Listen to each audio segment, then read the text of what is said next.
प्रभु, आप मुझे आशीर्वाद दें कि ये दास आपका कार्य सार्थक कर सके। प्रभु, तुम दास नहीं, मेरे अनुज हो हनुमान, उतने ही प्रिय जितने लक्ष्मण, भरत और शत्रुघ्न।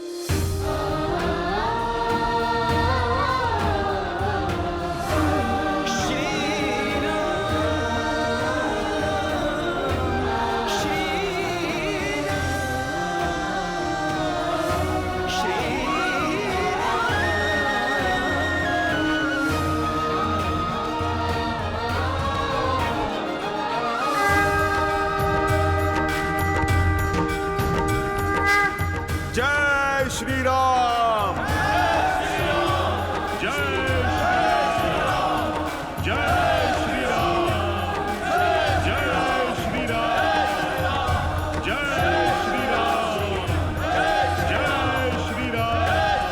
और प्रतिकूल परिस्थितियों में भी धैर्य का हाथ थामे शांति, सतर्कता और सकारात्मकता के साथ आगे कैसे बढ़ा जाए, ये कोई मेरे प्रभु श्री राम से सीखे।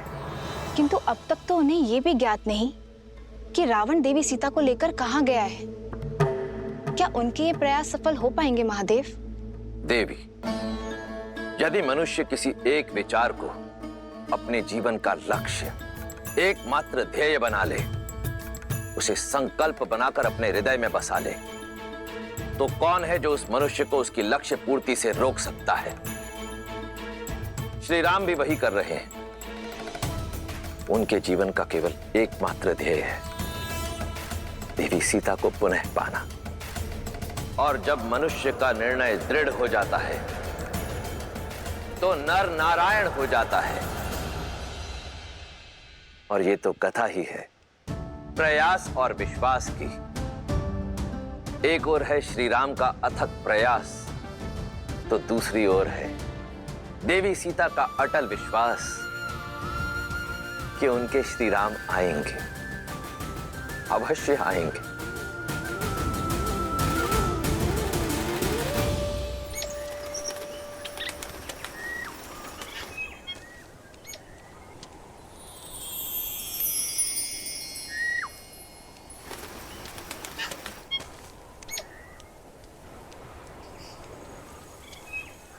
जितना सुंदर रूप उतनी ही मधुर ध्वनि।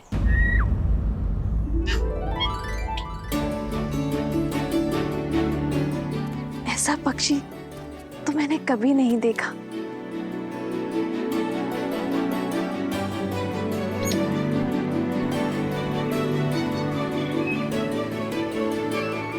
ये तो कोई प्रवासी पक्षी है, किंतु इसने लंका की सीमा में प्रवेश कैसे किया?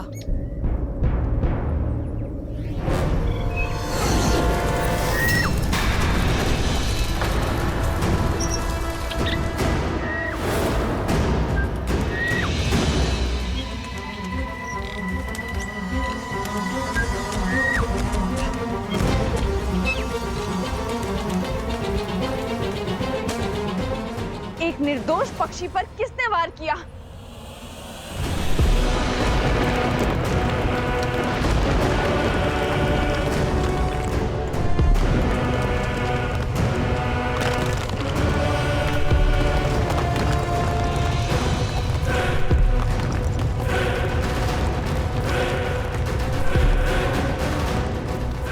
लंकिनी?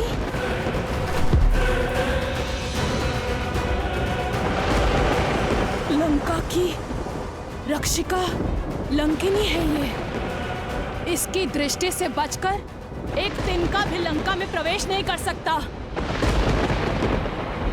मृत्यु का दूसरा नाम भय का पर्याय है लंकिनी।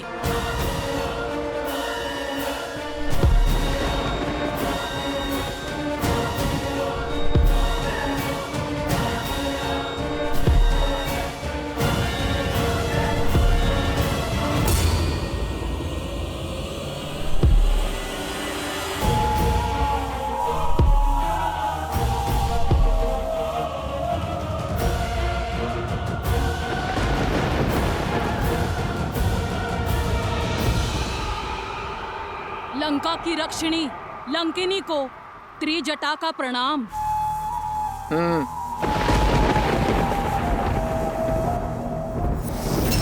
तुम सीता मेरे साथ चलो।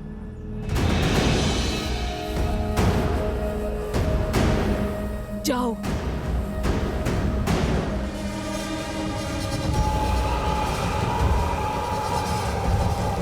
ध्यान रखना, मैं 2 बार नहीं बोलती। आज्ञा का पालन करो, अन्यथा ऐसे ले जाऊंगी जैसे मिट्टी से सूखी घास का तिनका उखाड़ा जाता है। समझी? अब चलो मेरे साथ।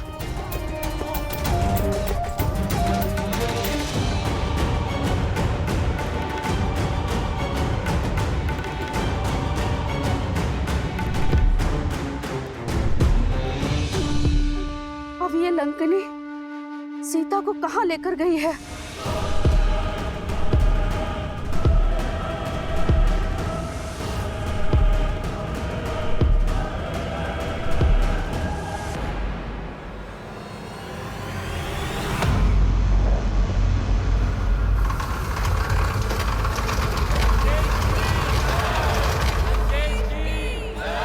जाओ।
आयुष्मान भव महाराज, आपने इस वृद्ध को धन दिया। आपकी करुणा ने इस वृद्ध को जीवन दान दिया महाराज।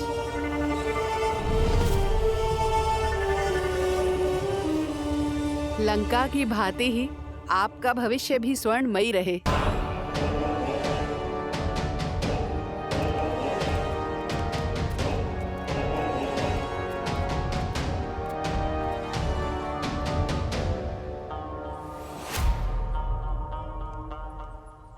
आप हमारे महाराज ही नहीं, हमारे भगवान हैं। इस बालक को शक्ति और सुखमय जीवन का आशीष दें प्रभु। हमारे पुत्र के नामकरण करने की कृपा करें लंकेश।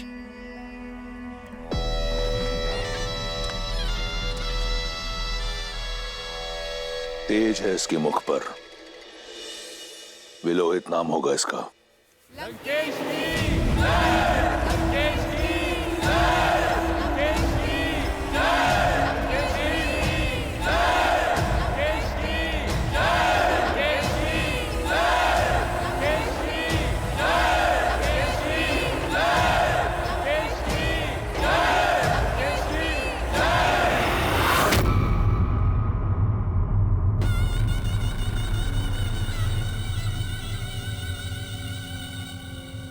तुम्हें लगता था ना कि लंकेश ने जो पाया अपने बल से पाया। देखो अपने चारों ओर, देखो इस प्रजा को, इनके प्रति कितनी करुणा है लंकेश को। देखो लंकेश की प्रजा के मन में लंकेश के प्रति कितना सम्मान, कितना स्नेह, कितना आदर है। ये मुझे अपना महाराज नहीं, अपना भगवान मानते हैं। क्योंकि मेरे आने से पहले इनके पास कुछ नहीं था, ना बल, ना भोजन, ना स्थल। आज इनके पास सब कुछ है। आज इनके पास रहने को घर है, ये स्वर्ण लंका है, बल है, शक्ति है, और सबसे बड़ी बात, इनके पास इनका सम्मान है। तुम्हारे राम की करुणा ने एक अहिल्या का उद्धार किया है, परंतु मेरी करुणा ने संपूर्ण राक्षस कुल का उद्धार किया है। करुणा उसे शोभा देती है जो शक्तिशाली हो, सक्षम हो। तुम्हारा निष्कासित राम, जिसकी स्वयं की दशा करुण है, जो अपने प्रजा के दायित्व से भाग खड़ा हुआ, वहीं मैं रावण सदा अपनी प्रजा के लिए दृढ़ खड़ा रहा। देखो अपने चारों ओर, यहां ना दारिद्रता है और ना दुख। मेरी प्रजा मेरे लिए प्राण देने को तत्पर है। अब बताओ, क्या मैं करुणामयी रावण उस वनवासी राम से अधिक योग्य नहीं?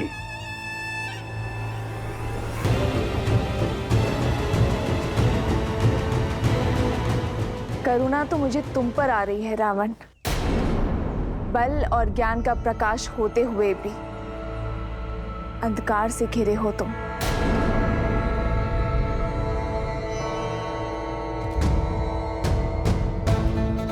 जिन मुख पर उल्लास देख रहे हो, उनकी आंखों के पीछे छिपा भय नहीं देखा तुमने? जिस उद्घोष को निष्ठा की जयकार समझ रहे हो तुम, उसके पीछे छिपे भय की चित्कार नहीं सुने तुमने? भगवान वो नहीं जो दिनों के राजा हो, बल्कि दिनों के बंधु हो। भगवान वो नहीं जिसकी प्रजा उनके सामने भय से सर झुकाए, बल्कि सम्मान में सर झुकाए। भगवान वो नहीं जो अपना दिया गिनवाते हो, बल्कि देते हैं बिना किसी अपेक्षा के। जो अपनी प्रजा में भय नहीं, बल्कि कुछ करने का उत्साह जगाते हैं, वो है मेरे श्री राम। रघुकुल की रीत निभाने के लिए राजधर्म त्याग कर रघुकुल की मर्यादा निभाई। हाँ रावण, मर्यादा। और तुम अपनी तुलना मेरे श्री राम से करने का दुस्साहस कर रहे हो। उस दिन तुम मुझे अपने भीतर का आधा राक्षस दिखा रहे थे ना। यदि तुमने अपने भीतर के आधे नर को जगाया होता, तो मेरे करुणामयी राम को समझे होते कि प्रजा का वास्तविक सुख क्या है। जिस दिन तुमने अपने भीतर के राक्षस को परास्त कर ज्ञानी ब्राह्मण को महत्व दोगे, उस दिन तुम समझोगे कि तुम्हारा चरित्र मेरे श्री राम के चरणों के धूल समान भी नहीं।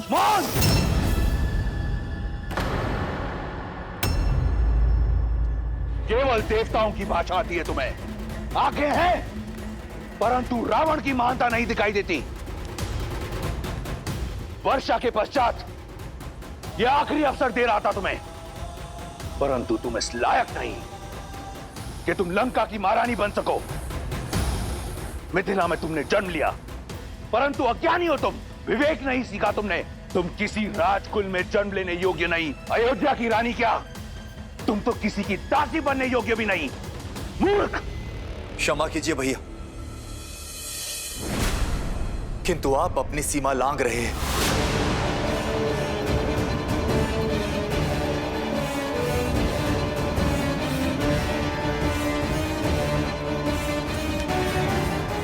क्या कहा तुमने?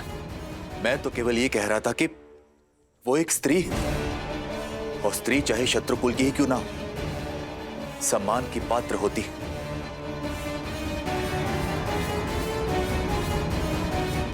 तो अब सम्मान और अपमान का पाठ मुझे एक तुच्छ विष्णु भक्त से सीखना होगा।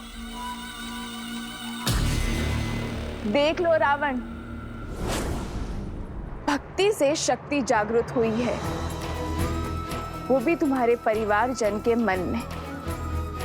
सोचो, यदि ये भक्ति इस प्रजा के मन में जागृत हुई तो क्या होगा रावण?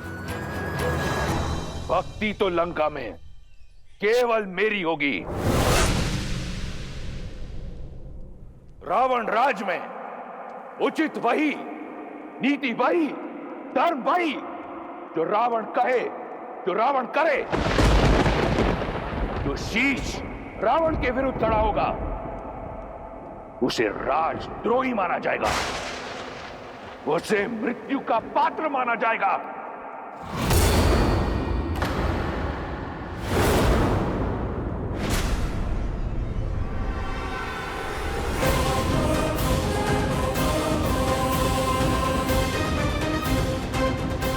नहीं पिताश्री, ये आपके अनुज हैं, परिवार है, इनके प्राण मत लीजिए।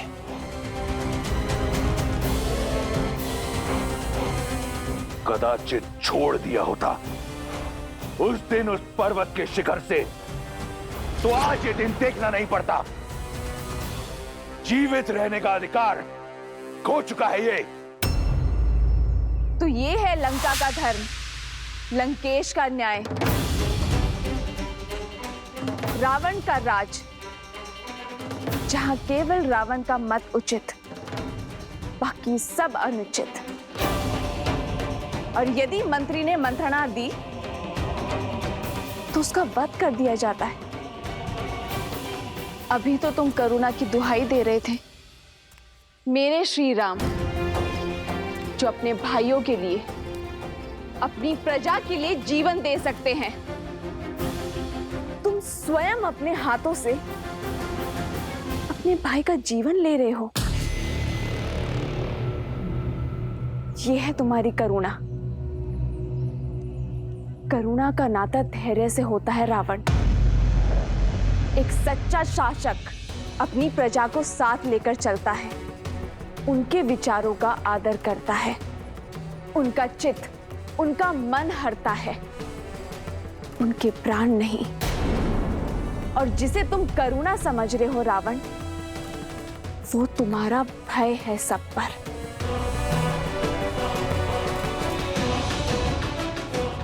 ये सर भय में झुके हैं, और जो सर भय में झुकते हैं वो विद्रोह में सबसे पहले उठते हैं। प्रमाण तुम्हारे सामने है।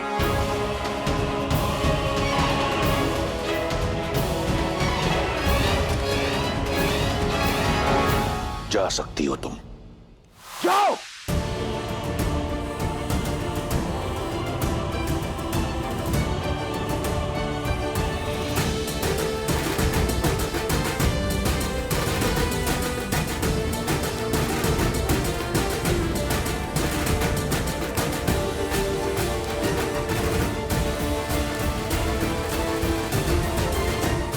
आज तो बच गए, परंतु स्मरण रहे,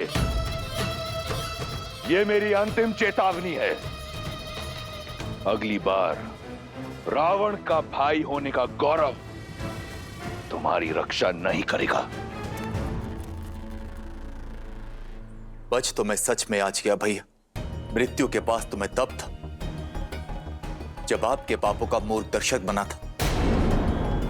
भटक गया था अपने धर्म की यात्रा से, आज पुनः लौटकर मार्ग पर आया। उचित कहा था देवी सीता ने, आपका हाथ पकड़कर आपको धर्म के मार्ग की ओर ले जाने के स्थान पर मैं स्वयं कहीं ना कहीं अधर्म के मार्ग पर अग्रसर हो गया भैया।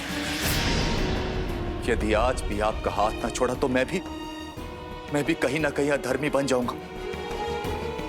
इसलिए आज से, इसी क्षण से मैं आपके अधर्म का भागीदार नहीं हूं भैया।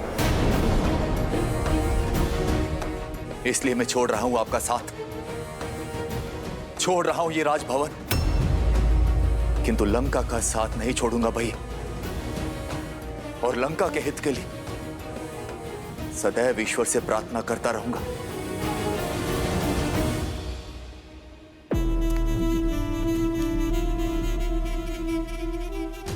लंका और लंकेश को तुम्हारी प्रार्थना की आवश्यकता नहीं। मुझे ना तुम्हारे साथ की कभी आवश्यकता थी और ना होगी। रावण स्वयं ही पर्याप्त है। उसे अपने जीवन का उद्देश्य स्पष्ट रूप से दिख रहा है। तुम जाना चाहते हो तो जाओ, चले जाओ।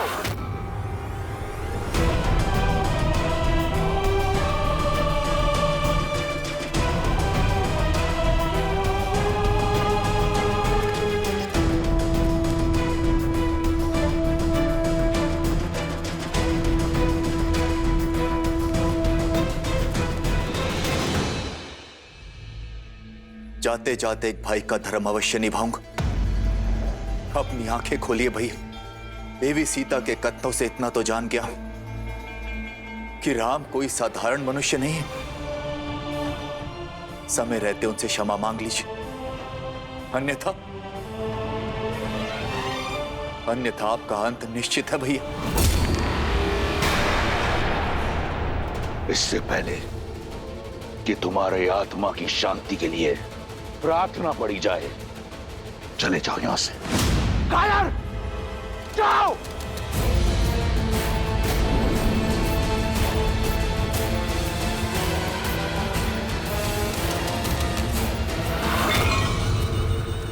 सत्य कहा था विभीषण ने, रावण का अंत उसकी खोज प्रारंभ कर चुका है। किष्किंधा से निकलकर वानर टुकड़ियां देवी सीता की खोज में जुट गई हैं।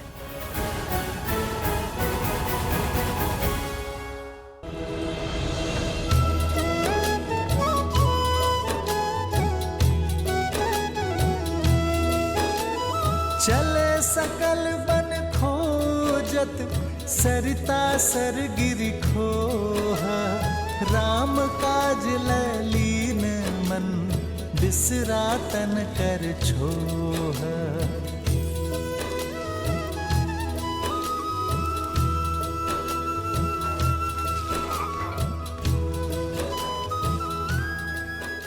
वहीं मेरे श्री राम अनुज लक्ष्मण के साथ वहां आए वानरों का साहस बढ़ा रहे थे।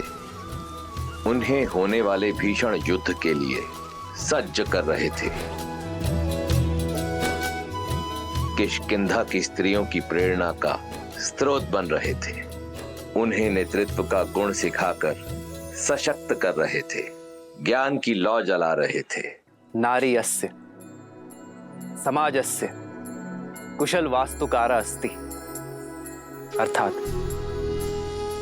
नारी समाज की आदर्श शिल्पकार होती है। कोई भी सभ्यता उतनी ही महान, उतनी ही आदर्श हो सकती है जितनी गुणी उसकी स्त्रियां होती हैं। देवी तारा,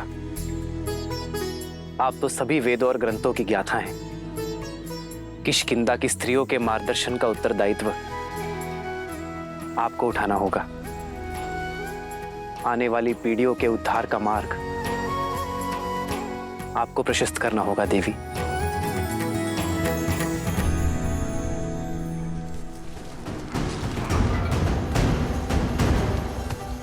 सब में आशा की किरण फूंकने वाले श्री राम के लिए आशा की किरण अभी दूर थी। देवी सीता की खोज में कई टुकड़ियां लौट रही थीं और लक्ष्मण की अधीरता बढ़ती जा रही थी। किसी दिशा में देवी सीता की कोई सूचना नहीं थी।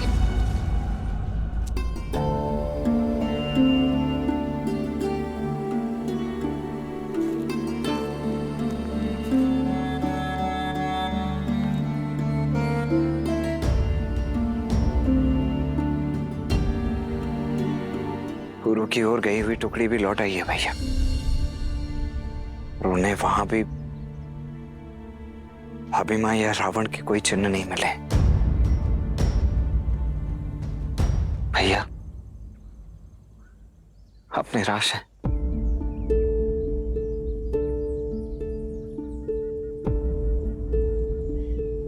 संध्या होने को है लक्ष्मण, दीपक जला दो। जो आ गया भैया।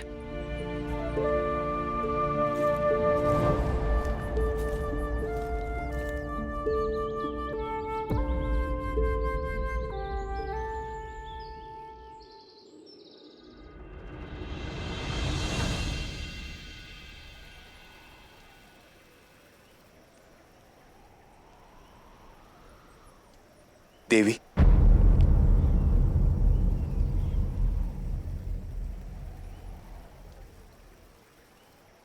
सबसे पहले तो मैं अपने भाई रावण के किए के लिए आपसे क्षमा प्रार्थी हूं। अहंकार ने उनकी बुद्धि हर ली है देवी। आपके मुख से श्री राम का वर्णन सुन अनुभूति हुई कि भक्ति के जिस मार्ग पर चलने का मेरा उद्देश्य था, मेरी इच्छा थी, उसका लक्ष्य केवल श्री राम है। देवी, मेरा मन सदा से नारायण की भक्ति में रमा रहा है और अब मेरा रोम रोम कह रहा है कि श्री राम ही नारायण है, जो जगत कल्याण के लिए मनुष्य रूप लेकर आए हैं। अहिल्या को तारने वाले, ताड़का को मोक्ष देने वाले सियापति श्री राम, और वो साधारण मनुष्य तो हो ही नहीं सकते।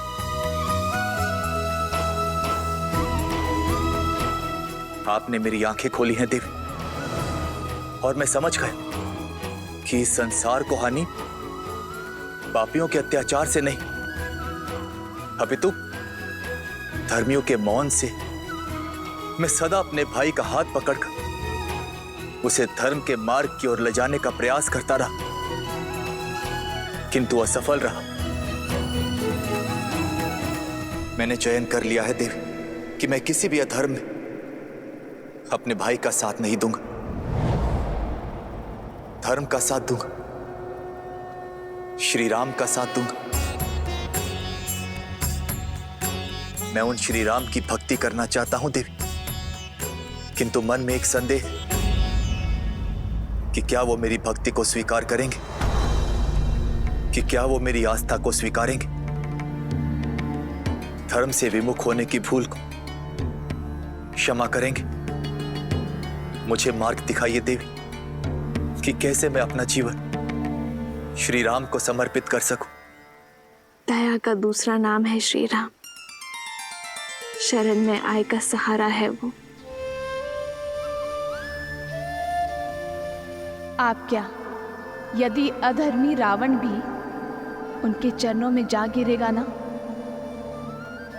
तो वो उसे भी अपने हृदय में स्थान दे देंगे। कृपालु है वो, भय और चिंता से मुक्त कर देने वाले हैं मेरे श्री राम। श्री रामचंद्र कृपालो भज मन हरण भव भय दारुणम नव कंजलोचन कंज मुख कर कंज पद कंजारुणम।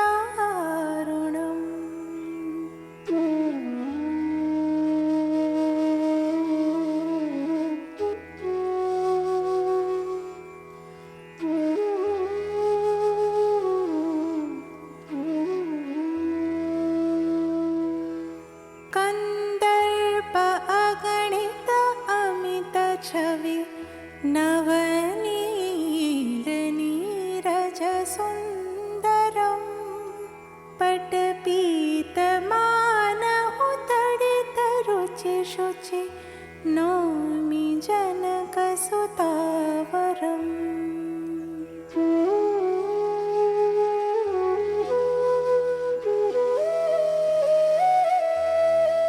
भजु दीन बंधु दिनेश दानव दैत्यवंश निकंदनम रघुनंद आनंद कंद कौशल चंद दशरथ नंदनम। श्री राम श्री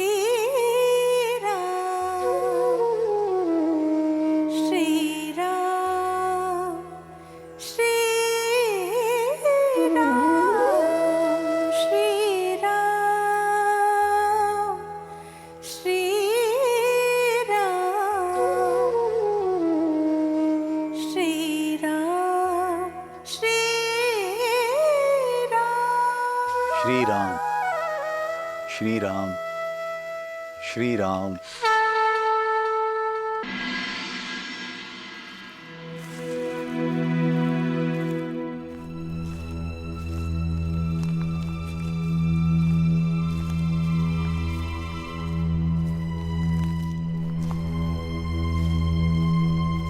आप मेरी बात सुन नहीं रहे हैं भैया। यदि हमें भाभी माँ को सीता अवश्य मिलेगी लक्ष्मण। देखो संध्या हो गई है पर दीपक भी जल रहा है।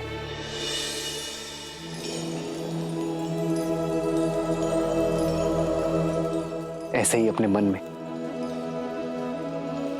इस आस रूपी दीपक को सदा प्रज्वलित रहना चाहिए।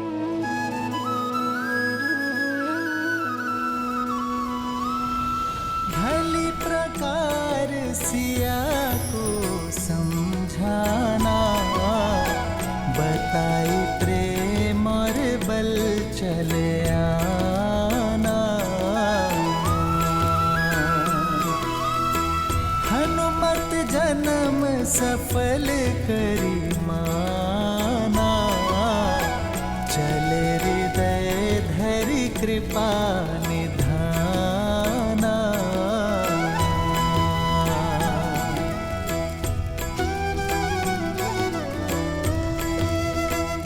हमें अलग अलग टुकड़ियों में बंट जाना चाहिए। एक कार्य करते हैं, आप उस दिशा में देखिए और एक टुकड़ी उस ओर।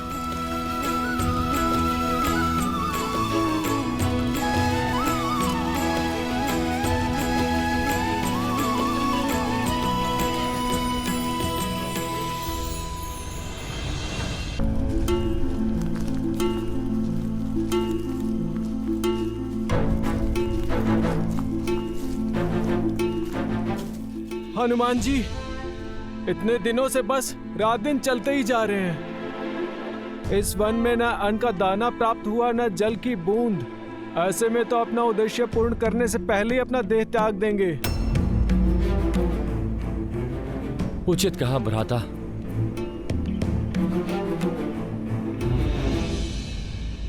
महाबली हनुमान, वो देखिए।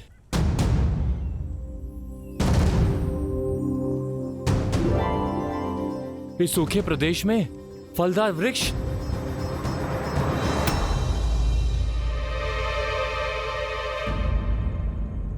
आज तो मैं पेट भर के खाऊंगा। चलो नील चलो। रुको।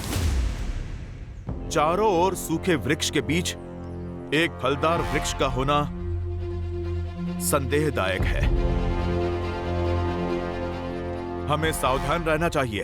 हनुमान जी, आप व्यर्थ में ही चिंता कर रहे हैं। प्रभु की भेंट है, ग्रहण करने दीजिए।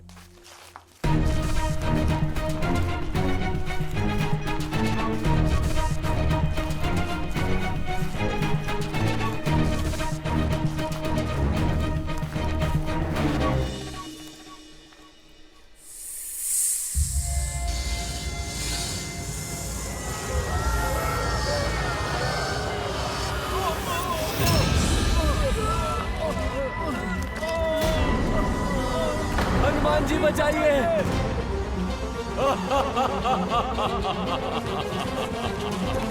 हनुमान जी बचाइए।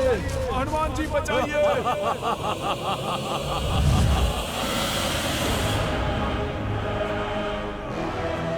ये फलों का वृक्ष नहीं, जाल था ये, मेरा माया जाल, जिसमें तुम सारे फंस गए। ये तुम्हारे भोजन का स्थान नहीं, मेरे भोजन का स्रोत है। इस उजड़ वन में जो भी आहार की खोज करता है, वो मेरा आहार बन जाता है। हनुमान काका, नेतृत्व मैं कर रहा हूं। अपने गुट की रक्षा का दायित्व मुझे उठाने की आज्ञा दीजिए।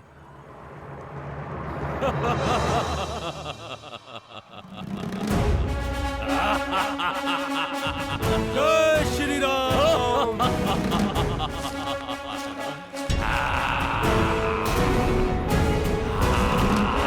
जय श्री राम।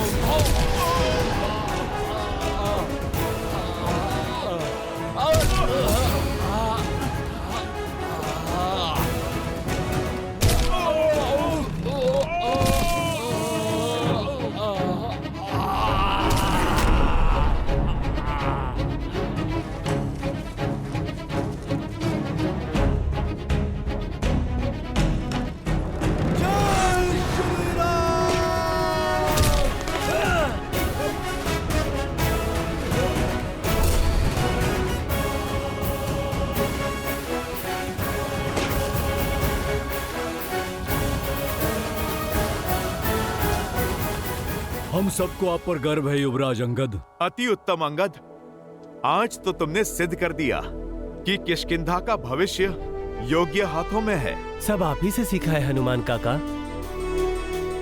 आपकी शिक्षा और दीक्षा की वजह से ही आज ये संकट टाल पाया हूँ। संकट अभी टला नहीं है।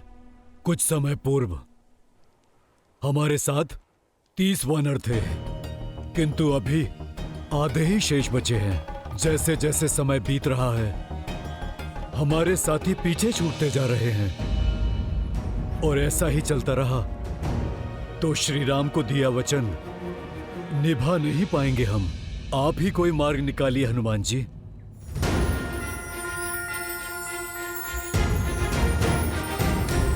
जय श्री राम।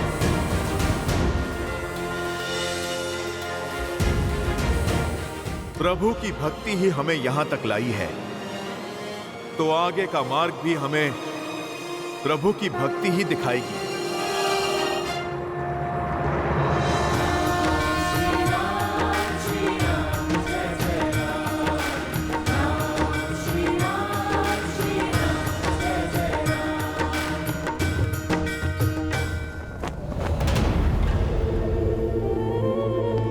लंकेश,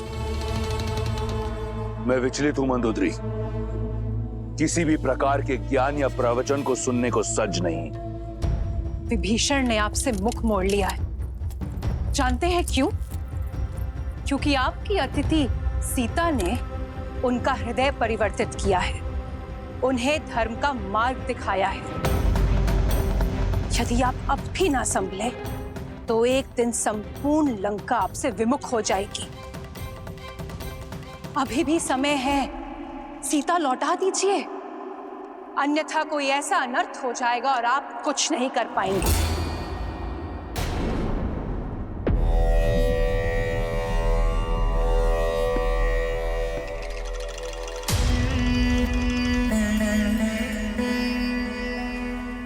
समझता हूं तुम्हारी व्याकुलता, तुम्हारी चिंता का वास्तविक कारण समझता हूं। तुम्हें भय है कि अगर सीता लंका की महारानी बन गई तो तुम्हारा पद छोटा हो जाएगा।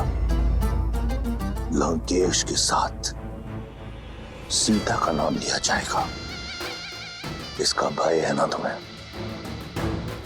शीघ्र ही तुम्हारा ये बुरा स्वप्न सत्य बनने वाला है।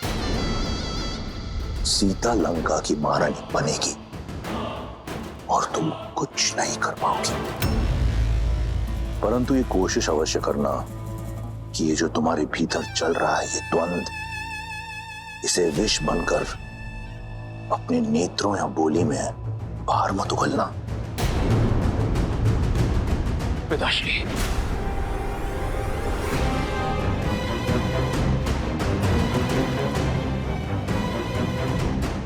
तो अब मेरे पुत्र को भी मुझ पर संदेह होने लगा।